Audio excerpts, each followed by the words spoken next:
Peter, All right, thank let's you. bring in Liberal MP Tim Wilson for more on this franking credit inquiry and some pretty fiery scenes in Sydney today. Welcome to the show. Great to have you here, Tim Wilson. Take us through. I've played some vision for my viewers about the activists that kicked off this morning, your very tough response to the intervention by the activists, but also we panned the room and we could see that the room was packed. Now, this has been how the one in Merimbula, the committee inquiry in Merimbula panned out. This is obviously in Sydney today. These are scenes being replicated right around the country. Tell us what people are saying to the committee. Well, what people are saying is they don't want this direct assault on their financial security. Now, of course, there are some people who turn up and make the case for the policy. They're few and far between, but we have to respect their right.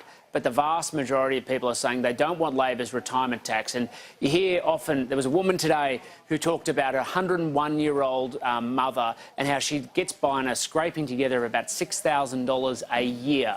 $6,000 a year, and that she was going to lose a significant chunk of that if this policy was introduced. We've heard from people who might do part-time work or might have investments where they sit under the tax-free threshold and they will lose their tax refund as well. And what we've heard consistently is that the Labor Party's intention is to steal retirees' overpaid tax, and they're not going to stand for it.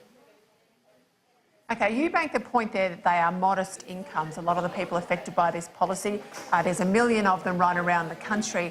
I made the point in my remarks as you were coming to the studio that it's pretty poor for Labor to accuse you of politicising a committee inquiry. I went through a whole list of committee inquiries currently before the parliament. All of them are basically political. That's the nature of MPs in a room. They will be political. You've been attacked about disclosures that you made in relation to shareholdings you have. Is this because the issue is starting to bite for Labor in the electorate?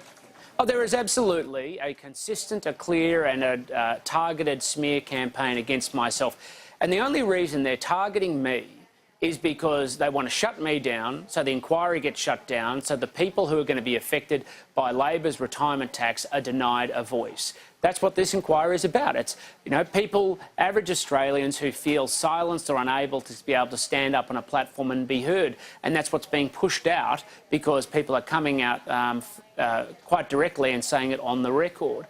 So, yes, there is a smear campaign against me. It is being run by Chris Bowen and others.